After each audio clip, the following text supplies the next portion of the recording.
Mainit na pinag-uusapan ngayon ang panalo ng Los Angeles Lakers matapos ang buzzer beater ni Austin Reeves.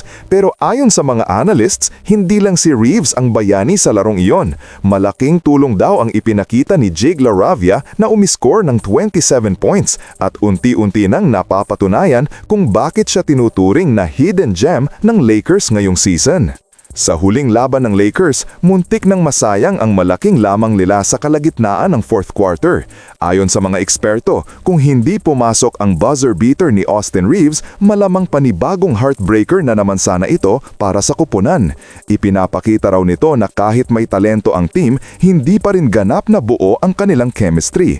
Pero sa kabila ng mga pagkukulang, may isang pangalan na lumutang, Jake LaRavia. Si LaRavia, na kilala noon bilang solid role player, biglang naging X-factor ng Lakers. Nagpakawala siya ng 27 points at hindi lang basta stat padding. Lahat ng puntos niya ay may bigat, timely threes, hustle plays at matinding energy sa depensa. Sa bawat run ng kalaban, siya ang sumasagot ng puntos para mapanatili ang kumpiyansa ng team.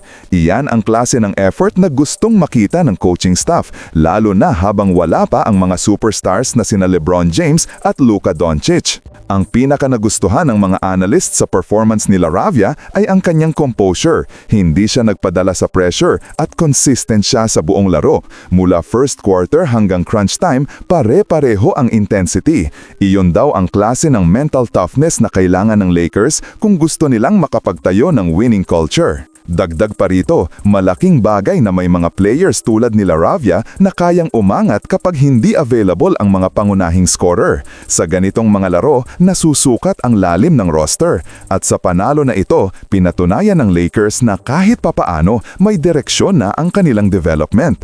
Pero malinaw din na marami pang kailangang ayusin, lalo na sa ball movement at defensive rotation na halos bumigay sa dulo. Para sa mga analysts, ito ang klase ng panalo na masarap pero sabay nakakakaba. Oo, panalo ang Lakers pero malinaw na hindi pa sila cohesive bilang isang unit. Kung hindi dahil sa clutch shot ni Reeves, baka ibang usapan na ngayon. Gayunpaman, malaking pag-asa ang ipinakita ni Jake LaRavia. Kung magiging consistent siya at mananatiling agresibo sa opensa, baka siya ang maging spark plug ng Lakers habang wala sina Luka at LeBron.